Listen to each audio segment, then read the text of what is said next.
Welcome to the Cure Chronicles. I'm your host, Jeff Galvin. I'm excited to be joined today by Daniel Driffin, a dedicated HIV, AIDS, and LGBTQ plus activist. Since he was diagnosed in 2008 with HIV, Daniel has dedicated his life to working at the intersection of advocacy and assisting communities affected by HIV. He co-founded Thrive Support Services, a patient advocacy and social support network for Black gay men living with HIV, and gained much public attention after speaking at the 2016 Democratic National Convention, where he reintroduced conversations about HIV awareness, education, and testing on a national scale. Daniel has been recognized by the National Black Justice Coalition as one of the top 100 Black LGBTQ SGL Emerging Leaders to watch, and is currently pursuing a doctoral degree in public health from Georgia State University. Welcome to the show, Daniel. Thank you for coming. Thank you for having me. I'm super happy to be here. Well, amazing background. And, one thing that really stands out, what was it like to speak at the Democratic National Convention? I mean, that's a pretty big deal. No, it was a great opportunity. I think the time met the importance, especially as we think about the lasting impact and lasting disparities that we continue to see with HIV across our nation. So I was happy to bring the opportunity to lift up the importance of testing, treatment, and ultimately stigma reduction opportunities.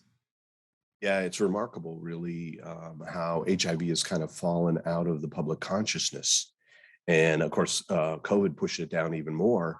But it seemed to me that it had a kind of taken, a back seat to just life. That somehow when you went out to the general population, and even when I talk to people, they think it's already cured, which is remarkable to me, right? I mean, the advancements have been incredible, right? These long-lasting, injectable forms and things like that. The convenience factor is high. The side effects have been consistently lowered, but it's really not cured. You can't say it's cured. People still consider it in their lives. What do you think the major impact of HIV is on its victims? And I hate to even say victims. I mean, that's extreme. But, when somebody is living HIV positive, what are the added stresses or inconveniences or whatever that they have to endure that could be removed by a real one and done cure?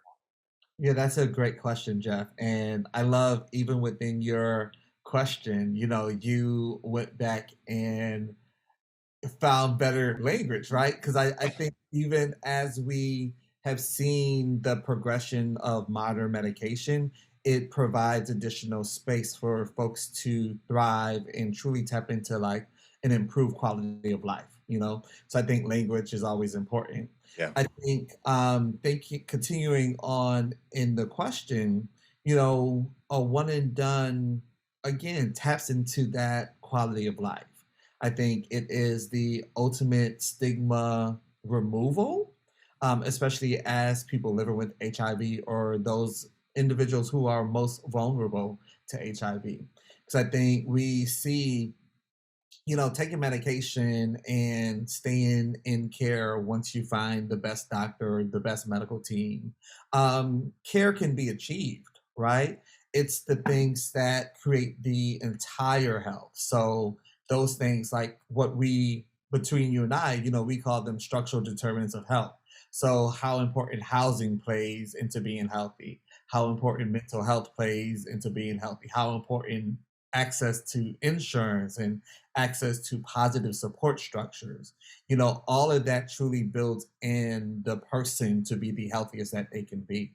So I think truly adding an additional point like a cure, I think that would be just an additional additive for folks to be the healthiest that they can be with and not having to worry about HIV. Again, I think that would be huge. Yeah, you talk about the stigma and, so what is the stigma surrounding HIV? Because when you think about it, somebody who's well controlled on antiretrovirals is no different than anybody else. They are no danger to the people around them, and they're living a relatively normal life. There may be some inconveniences, I get it, but it's not operable, right? Like if you tell somebody, a friend of yours or whatever, hey, I'm HIV positive, but I'm well controlled. Of course, that's a mouthful, right? It would be easier to tell them, I once had HIV, but now I'm cured, right? That would be a little bit easier for them to understand. But it's somewhat equivalent, isn't it? Right? And yet there's still this fear of HIV, right? Even sometimes amongst doctors. Like there's certain doctors that are, uncomfortable treating people with HIV, or dentists. I was blown away as I've been learning this. Um, you know, um, so tell me the full breadth of, sort of the impact of stigma. Yeah, I think we have to remember, stigma impacts everyone, and I think stigma impacts everyone differently. So it makes me think, we use one word, we frame it as stigma, but when we truly like peel the level back, stigma can be felt in multiple ways, right? So an individual living with HIV can feel internalized stigma. So, like a deeper shame or lesser value of oneself, right? We also then have anticipated stigma. So, even if I am impacted by HIV, I will begin to think how I would be negatively hurt as a result of stigma, right? And then I think the big ones, and this recently came out in a few administrative comments, there's also enacted stigma, right? And that is stigma built into the laws and policies that we live in every day of the week.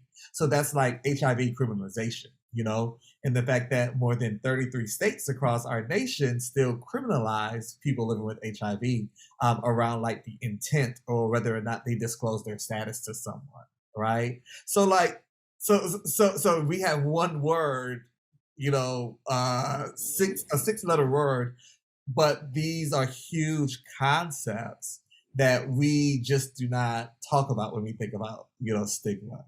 You know, Yeah. so it's No, big. that's a great description of it, right? Because you really did, you outlined this in a very logical way. There is, multiple levels to this, and let's take them one at a time, right? Because I could imagine, right? People take a pill and they feel somehow inferior, right? You know, everybody has some virus. Many of the viruses that are in people's body are way more dangerous to the people around them than HIV if you're well controlled, right? But at the same time, HIV has just got this, kind of heaviness to it for 40 years. And I think also, it takes a long time to get over the 80s. The 80s were an epidemic where people were just dying horrible, horrible deaths before we had any effective treatment. So, that's very interesting to sort of look at just that element. And as you talk to people, like in your social media and stuff like that, are you seeing that? Is that what kind of percentage of people are like have that question in their head? Oh yeah, yeah. No, those thoughts and images, that showed itself during the early '80s, early '90s, are really still prominent in communities, especially as go deeper into certain communities. So like I live in the deep South. I live in Atlanta, Georgia. Um, yes, Atlanta is, we like to say we're the capital of the South, but depending on what community, stigma is still felt. In Georgia, across the state, we still see more than 800 folks dying as a result of HIV or AIDS. Yeah. So like, take a pause, right? Yeah. Oftentimes, those folks are individuals who are less likely to be tested immediately or even access care. You know, Right. so going back to your statement of many people take a medication for something, right? But if the medication that you are taking has all this heavy guilt, fear, discrimination, violence, trauma connected to it, Mhm. reduces the likelihood of you going to your pharmacy to pick the medication up, Yeah. taking the medication home, and then swallowing the medication every day of the Yeah. week. Like it's one thing to have medicine, but if you're not taking the medicine, how do you become better? Right?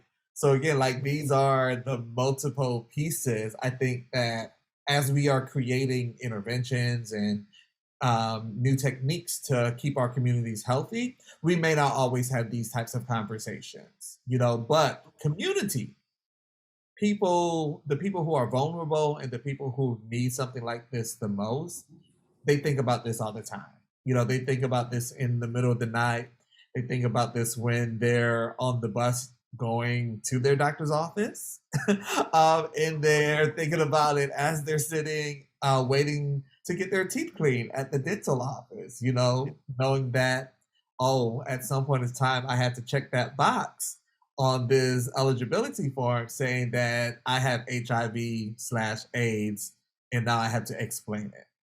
So I think these are the things that we have to remember as we continue, towards a cure, and just, the best treatment for everyone impacted by HIV. That you kind of bring up a couple of things in there. You kind of slid into the anticipation part, which is kind of the next level of it, but also access to care. Some communities are very proactive when it comes to embracing everybody with HIV, because they recognize that it's a benefit to society to help these folks to control their viremia and to live normal lives, right? It's a productivity issue. It's it has an impact on society when we allow people to exist without access to care. It's not free. I mean, these people that start to get symptoms of HIV, where do they show up? Probably the ER, right? Yes. This is a very expensive way to treat the symptoms of HIV, right? And so like in New York, I was talking to Guy Anthony. I don't know if you're familiar with him. I know Guy. Guy's a good friend. Oh, that's cool. Yeah, that's cool. So anyway, I was talking to him and he said, yeah, he moved from the South up to New York. And the first thing they did were like, oh, you're HIV positive? Here's a place to live. Here's a bus pass. Here's food stamps, and here's a doctor that can treat you, right? Why? Because that actually makes not just human sense, like to have empathy with somebody's burden. We do this in so many different ways, right? Somebody's in a wheelchair. We're like, yeah, we should have ramps for them, right? So somebody's carrying the burden of the stigma or of the, just the responsibility. Really, it's a responsibility, right? Of being HIV positive. Yeah, why wouldn't we build them ramps? The ramps are housing, food, transportation, and a doctor. Yes. And guess what? All of a sudden that person's a productive member of society, right? And they just feel better. Yes. And that's really interesting, like to be in a community like that. So is Georgia different? I mean, here you are, you're a young, gay, Black man out, HIV positive. So Atlanta seems to be kind of an oasis in the South, actually. Maybe the capital of the South, but then don't vote that way, right? So I'm thinking it's probably a more liberal environment than, say, if you Macon County or, I don't even, Macon County's just from the old movies. I don't even know. For all I know, that's the most progressive part of the state at this point. But, personally, tell me, what's it like? And then spread it out a little bit, to the whole South. And what's it like, HIV positive is one aspect, but being a young Black gay man, right? What is, the combination, right? It's not their favorite thing down South, as far as I know, but, how does it impact you? Yeah, I think you are hitting on all of those important things, Jeff. We think about it as a nerd that I am. We think about it through intersectionality, or the multiple points that make up you, and whether or not it helps you to be healthier or it hurts you. So living across the South, and I think the South can be grouped truly being less than an opportune place in comparison to like your New York, like your San Francisco. especially when we think about the wraparound services, you Yeah. know. So everything that you mentioned, those, if I do not have to worry about housing, if I do not have to worry about transportation, if I do not have to worry about food, the likelihood of me staying in HIV care to remain undetectable and be the healthiest that I can be increases significantly, you Yeah. know. So when we see that those wraparound services are not offered in the same manner, especially across the South, it's no wonder why we see more than half of new HIV diagnoses occur through the South. It's no wonder when we look at viral suppression, less than 1 in 2, are still showing signs that they have detectable virus. It's no wonder why we see like lower health outcomes connected to mental health as well. So it's a holistic approach. It's human centered.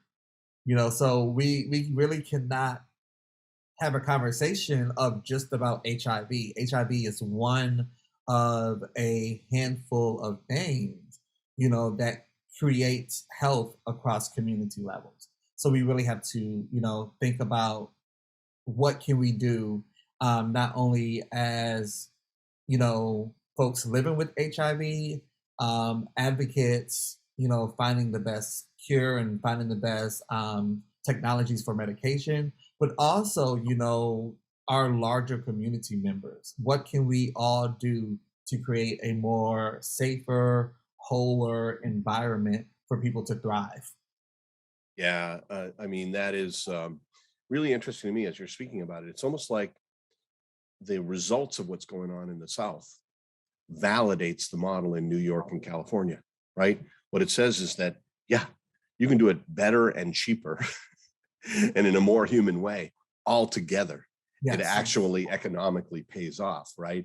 New cases are tremendously expensive to society, right? And that's also another thing that I'm thinking about is like, here's the problem with our state system, right? So if you might just choose to move to New York. So New York might take on the burden of this nationally, right? That's puts an undue burden on that area, when in fact it's economically viable everywhere, and really every state house should be considering how do we bring that program here, yeah, so that we can go ahead and enjoy the benefits of that. You're literally becoming a doctoral candidate for a public health degree. That's Like, so funny, which you are, by the come way. on over. Yeah, it's just like, is this your thesis? Like it seems like it should be a thesis topic, right? Statistically and analyze this, and economically too. My degree's in economics, so I'm always thinking about Money. efficiency. It makes sense. If we can not only prevent comorbidities, ultimately we are saving resources that we can prioritize other places. Yeah. Those resources can be placed in housing assistance.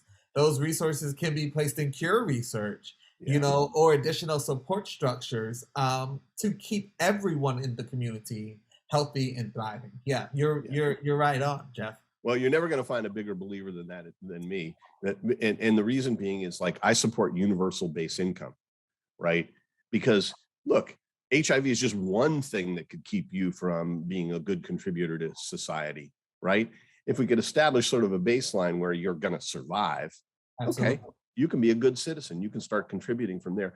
The funny thing is I'm not a believer that when you give those sort of wraparound services or, safety net, that people get lazy.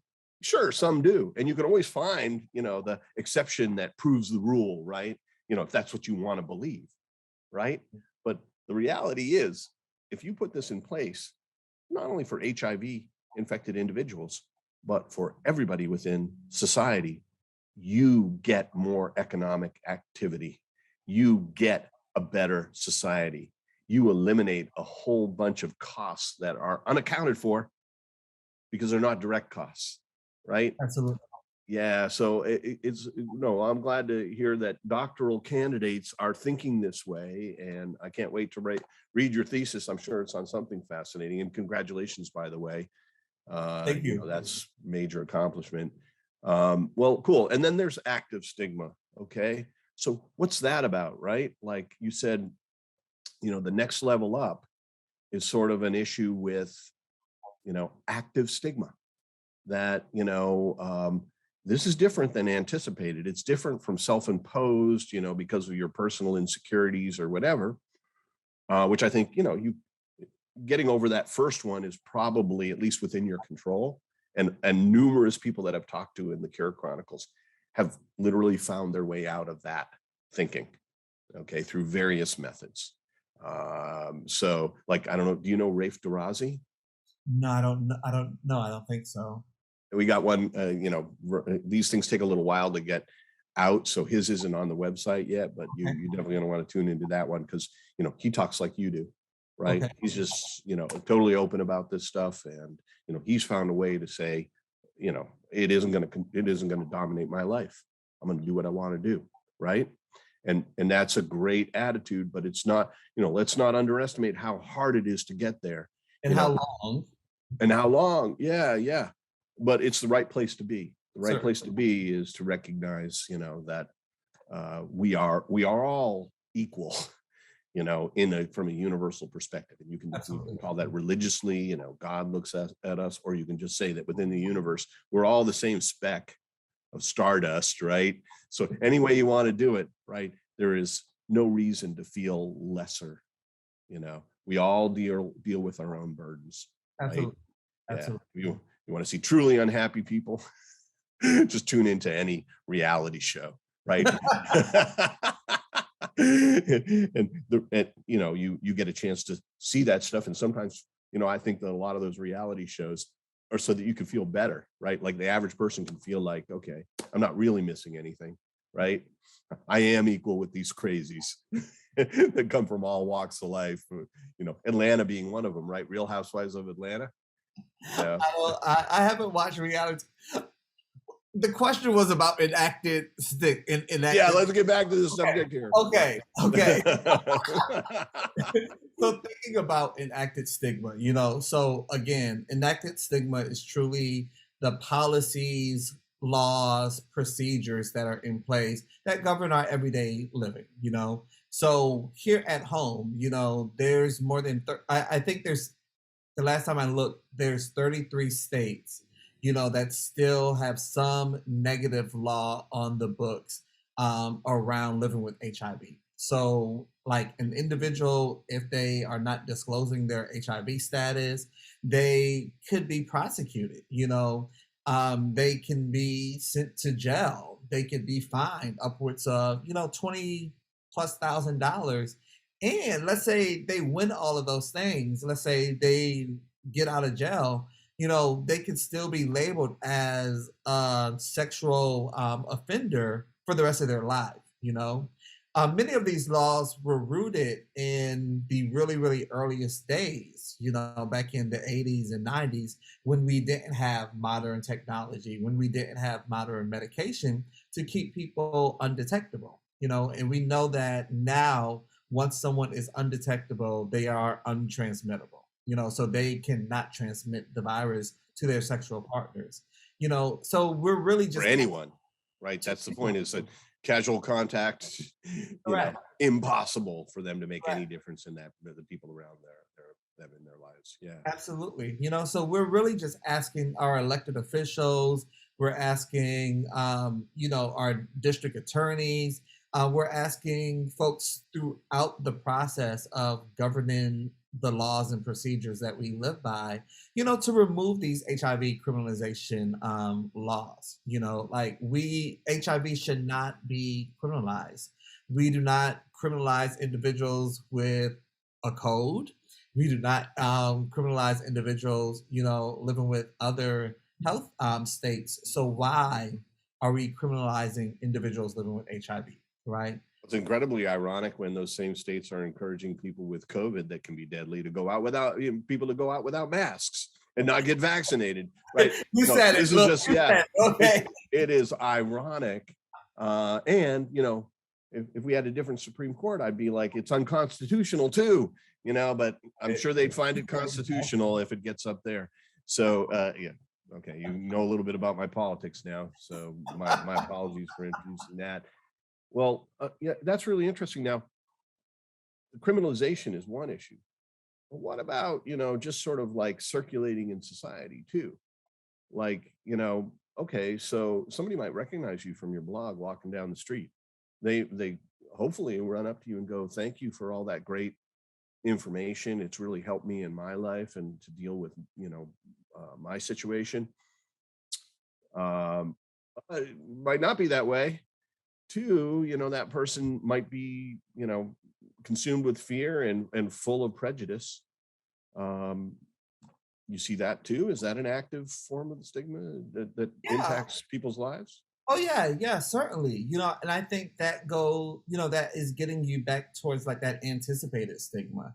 I think Mm, that definitely happens. And I think it happens more frequently if you are in smaller locales, especially if you may not have an organization or even networks of people living with HIV attempting to change the norms around what it means to be living or what it means to be thriving with HIV. So like one of the things that I've done over my public health career is create different support networks and other initiatives, not only for individuals living with HIV, but also for the community to take the trip with those people living with HIV. So it's ensuring that folks know where to get tested. It's ensuring folks know where to access pre-exposure prophylaxis. It's ensuring folks know where to access mental health programs. Because again, like everything matters when we think about creating a more holistic approach for all of us to thrive. You yeah. know, I think of a rising tide situation.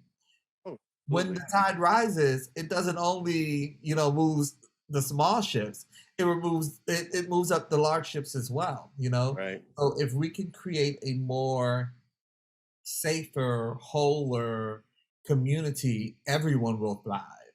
Oh, I couldn't agree with you more.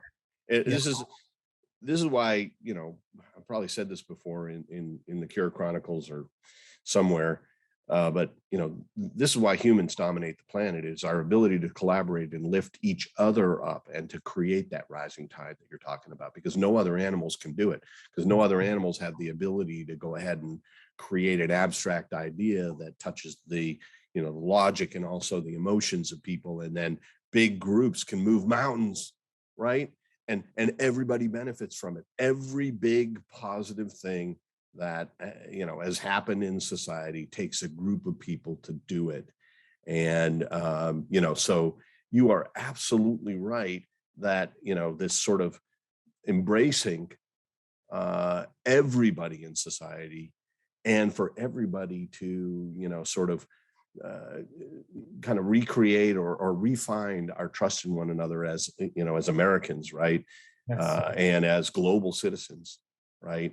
Yes. That that kind of cooperation can do a tremendous amount of good, Yes. right? And every time you see people, kind of trying to divide, trying to, stoke our fears, stoke our prejudices, whatever, right? It's not going to anything good, right? It usually leads to something that's negative, really, for everybody, you know, not even just for the folks that they're prejudiced against, but we all breathe the same air, we all live on the same planet, right? And there's probably not going to be another one for a while, so we've got a lot of common interests here.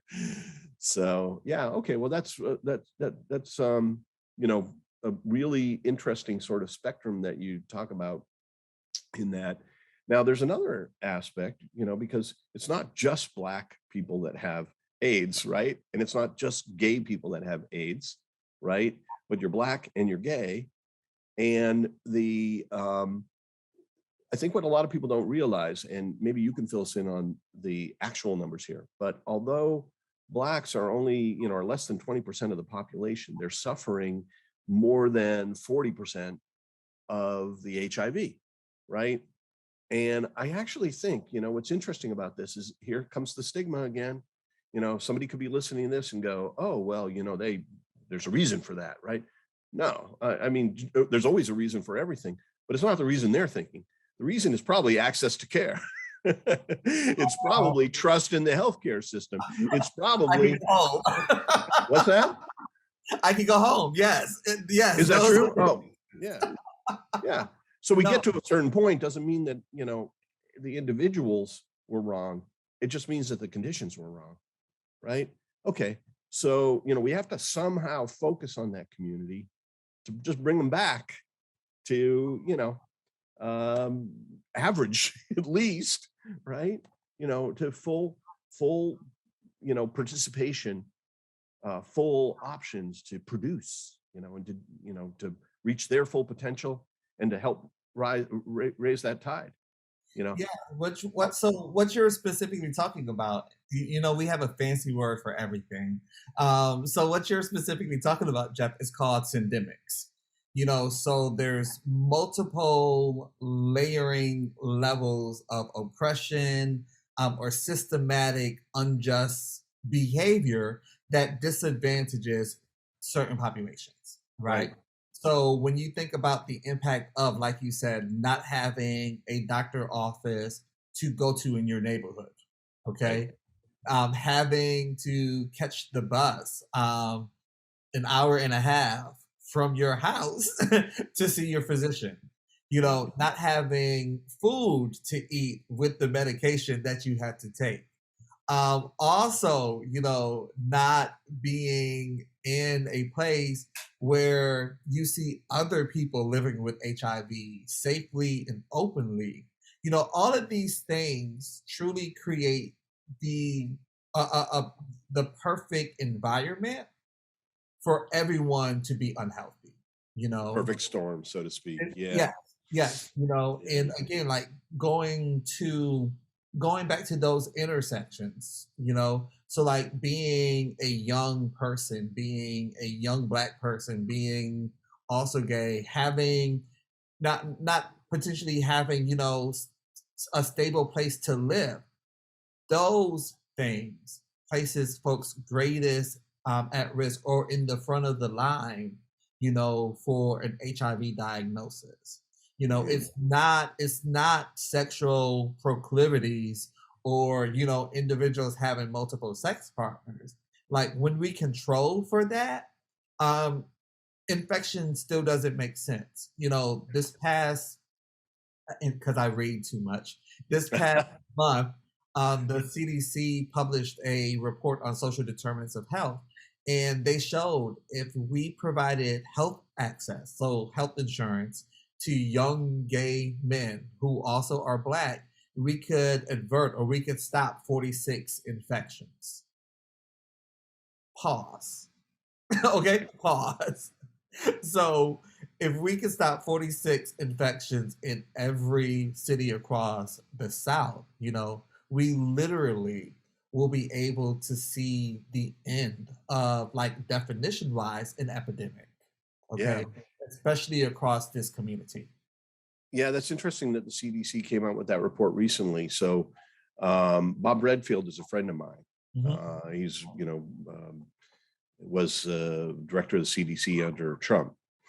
And I know that one of the things that he did while he was there is that he looked at the stats, and they were able to identify a very small number of counties where 95%, right? Yeah, 95% of the new infections were occurring.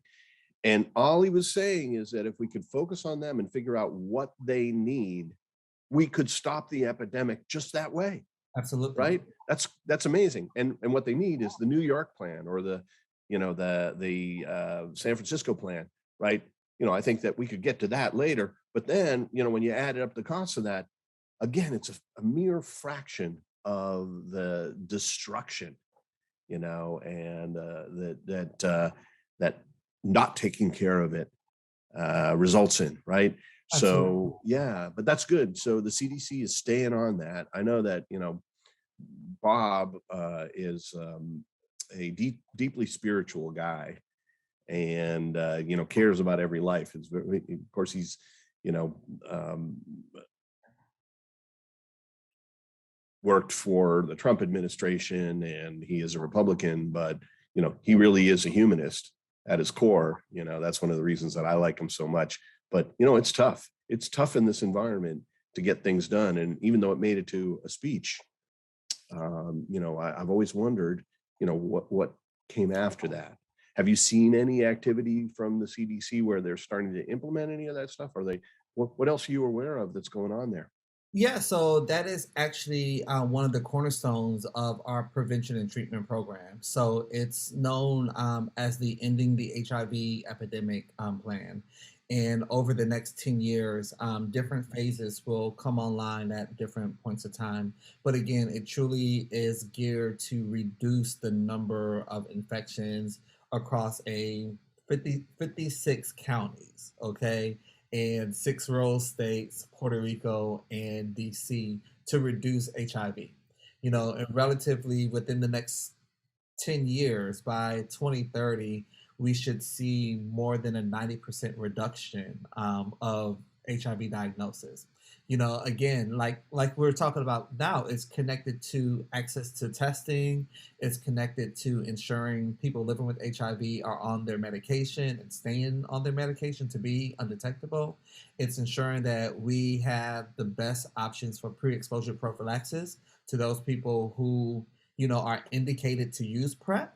Wraparound services like syringe services programs, harm reduction messaging, but also using data in real time, to answer what does a breakout cases look like in, you know, Hines County, Mississippi, versus a Williamsburg County, South Carolina.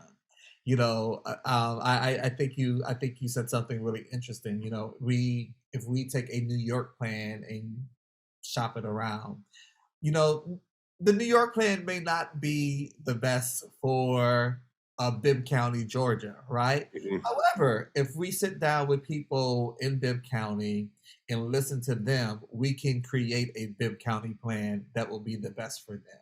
You know, and so it's really being able to have one-on-one and multiple community conversations like we're having today, to ensure that we find the best strategies forward for these neighborhoods that are impacted unjustly by Yeah, HIV. good point. One size doesn't fit all, Yes, right? yes, Yeah, yes, there should be some customization, but I think the core principle of the New York plan makes sense, yes, right? yes, And that is absolutely, that it is cheaper to help these people than it is to let this problem fester, right? absolutely. And that is coming out in the stats. And I'm very glad to hear that there's continuing effort on a federal level to make that whole idea, happen.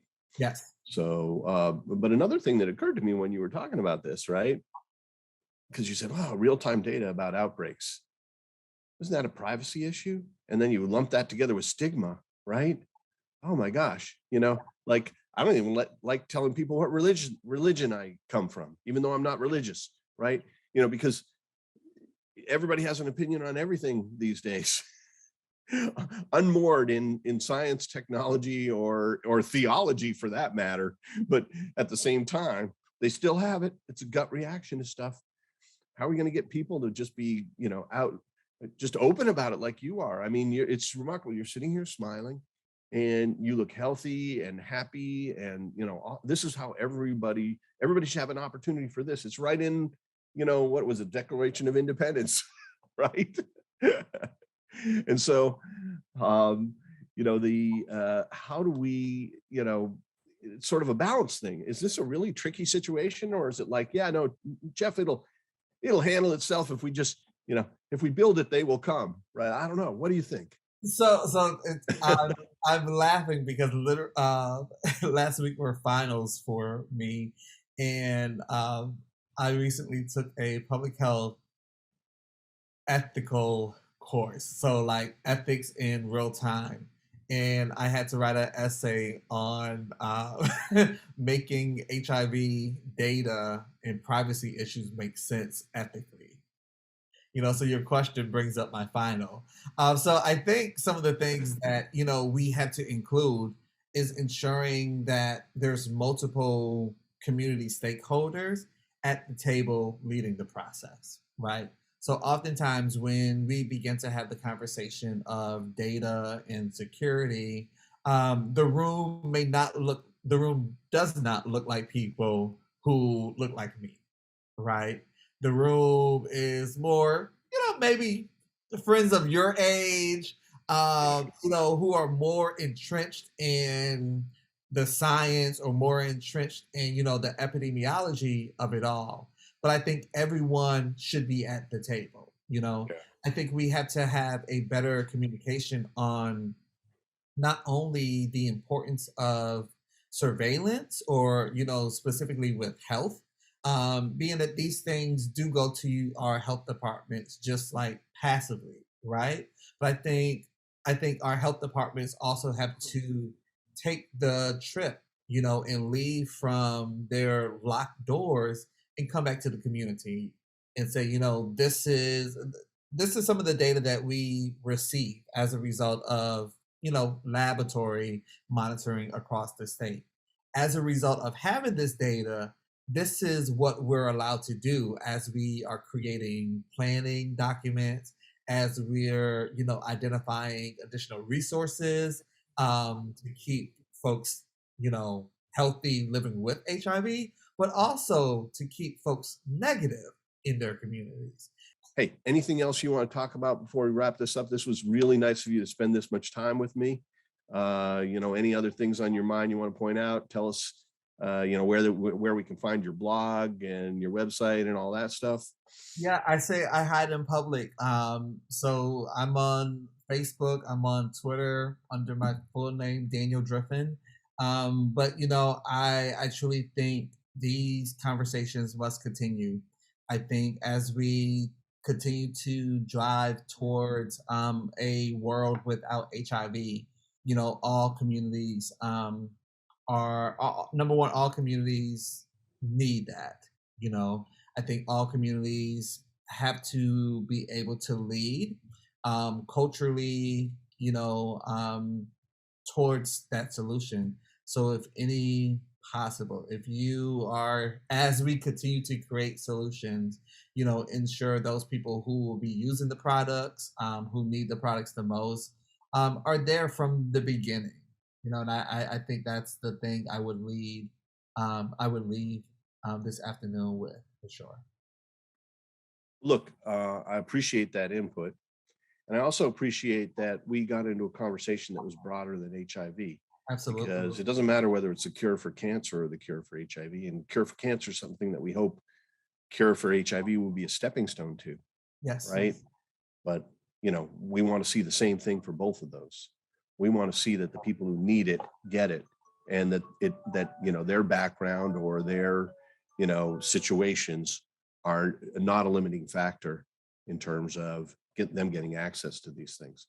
Absolutely. There are the realities of where we are and, how long it takes to get to a better world, but focusing on that better world, and that really came across in this interview, is important, and it can be productive if you take it seriously. Measure, like you said, measure what's important, and it'll make a difference. So thanks again for spending this time with us. Absolutely. Really appreciate it. All right. Take care. Thank you.